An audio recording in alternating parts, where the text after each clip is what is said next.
എല്ലാവർക്കും എൻ്റെ പുനർജനി ഹസ്തരേഖ ജ്യോതിഷത്തിലോട്ട് സ്വാഗതം. ഞാൻ കുറച്ച് വീഡിയോ നിങ്ങളെല്ലാം എൻ്റെ വീഡിയോ കണ്ടിരിക്കുമെന്ന് ഞാൻ വിശ്വസിക്കുന്നു. അപ്പോൾ കുറേ വീഡിയോ കണ്ടിട്ട് എൻ്റെ കാക്കപ്പുള്ളി, മണ്ഡലങ്ങൾ, പെരുവിരലിൻ്റെത്, ആത്മാർത്ഥത, ഒരുപാട് ഞാൻ വീഡിയോ ഞാൻ ഇട്ടിട്ടുണ്ട്.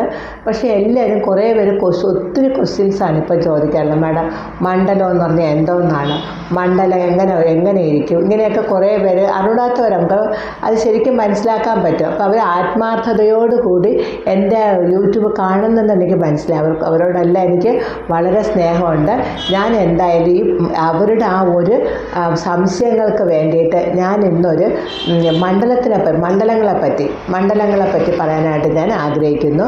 ഞാൻ ആദ്യം പറയുന്ന മണ്ഡലം എന്ന് പറഞ്ഞാൽ വ്യാഴമണ്ഡലമാണ്. ആ വ്യാഴമണ്ഡലം എൻ്റെ സ്റ്റുഡൻസിനൊക്കെ അറിയാം. വ്യാഴമണ്ഡലം ഏത് ഉറക്കത്തിൽ അവർ പറയും വ്യാഴമണ്ഡലം എവിടെയാണെന്ന്. അത് ഇപ്പോൾ ഞാൻ നിങ്ങൾക്കും ഞാൻ പറഞ്ഞ് മനസ്സിലാക്കി തരുന്നു. വ്യാഴമണ്ഡലം എന്ന് പറഞ്ഞാൽ നമ്മുടെ ചൂണ്ടുവിരലിന് താഴെ കാണുന്ന മണ്ഡലമാണ് വ്യാഴമണ്ഡലം. ഈ ചൂണ്ടുവിരലിന് താഴെ കാണുന്ന മണ്ഡലമാണ് വ്യാഴമണ്ഡലം.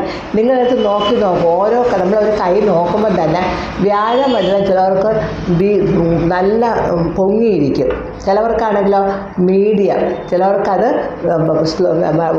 ഒറ്റ ഇതുമില്ല, വളരെ നീചമായിട്ട് താഴ്ന്നിരിക്കും. അപ്പം ഈ വ്യാഴമണ്ഡലം നല്ല ഉയർന്നിരിക്കുന്നവർക്ക് കുറച്ചല്ല അഹങ്കാരം എന്നാണ് എൻ്റെ ഗുരുനാഥൻ ഞങ്ങളെ പഠിപ്പിച്ചു തന്നിട്ടുള്ളത്. കാരണം എന്തെന്ന് വെച്ചാൽ അവർക്ക് ബൃഹസ്പതിയാണ്, അവർക്ക് നല്ല നോളജാണ് എല്ലാ കാര്യങ്ങളും. അവർക്ക് ആരും ആശ്രയിക്കേണ്ട കാര്യമല്ല ഒന്നിനും. ഒരു ഓഫീസിലാണെങ്കിൽ അവർക്ക് എപ്പോഴും ഹെഡ് ഓഫ് ദി ഡിപ്പാർട്ട്മെൻറ്റ്, അവർക്ക് ഡിപ്പാർട്ട്മെൻറ്റിൻ്റെ ഏറ്റവും ടോപ്പിലിരിക്കണം. ഇങ്ങനെ ഒരു പ്രൗഡ് അവർക്കുണ്ടാവും. കാരണം എന്താണെന്ന് വെച്ചാൽ ഒരു കാര്യത്തിന് പോലും അവർക്ക് ആരും ആശ്രയിക്കേണ്ടി വരത്തില്ല. അവർക്ക് ആ ഓഫീസുള്ള സർവ്വ വർക്കും അവർക്കറിയാം.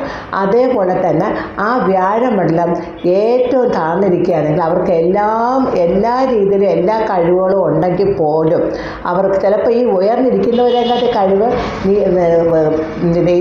ഈ വ്യാഴമണ്ഡലം താഴ്ന്നിരിക്കുന്നവരത്തേക്കും ഉണ്ടായിരിക്കും. പക്ഷെ അവർക്ക് അവരുടെ മുൻജന്മ കർമ്മഫലം കൊണ്ട് ഈ ഉയർന്നിരിക്കുന്നതോടൊപ്പം തന്നെ അവർക്ക് എത്താനേ സാധിക്കത്തില്ല.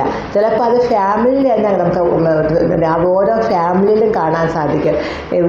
ചിലവർക്ക് വ്യാഴമണ്ഡലം താഴ്ന്നവർക്ക് ഉയർന്നവരെയും കാട്ടിയൊക്കെ നല്ല ക്വാളിറ്റി ഉണ്ടെങ്കിൽ ഉയർന്നവർ നല്ല ഉദ്യോഗത്തിലിരിക്കും. താഴ്ന്നിരിക്കുന്നവർക്ക് ഇനി എന്ത് ചെയ്തിരുന്നാലും അവർക്ക് ഒരു തരത്തിലും ഉയരാനായിട്ട് പറ്റത്തില്ല. ഇത് നമ്മുടെ ജാതകത്തിലും കാണാൻ സാധിക്കും. ഗ്രഹനില നോക്കുമ്പോൾ തന്നെ അറിയാം വ്യാഴത്തിൻ്റെ ഉച്ച നീച സ്ഥിതി. ഇനി ഈ വ്യാഴമണ്ഡലത്തിൽ അതും ചോദിച്ചിട്ടുണ്ട് കുറേ ആൾക്കാർ, വ്യാഴമണ്ഡലത്തിൽ എന്ത് അടയാളം വന്നാലാണ് കൊള്ളാമെന്ന്. നക്ഷത്രം വന്നാൽ വളരെ നല്ലതാണ്. നക്ഷത്രവും സ്ക്വയറും വന്ന വ്യാഴമണ്ഡലത്തിൽ വളരെ നല്ലതാണ്.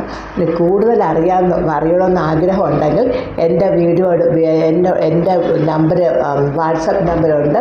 നിങ്ങൾക്ക് തീർച്ചയായിട്ടും അത് എന്നെ വിളിച്ചാൽ പറഞ്ഞു തരും. എൻ്റെ ഓരോ യൂട്യൂബും വെറുതെ കണ്ടിട്ട് സല്യൂട്ട് അടിച്ചിട്ട് പോകാതെ സബ്സ്ക്രൈബ് ചെയ്യാൻ, ലൈക്ക് ചെയ്യാൻ നിങ്ങളാരും മറക്കരുത്. നന്ദി, നമസ്കാരം.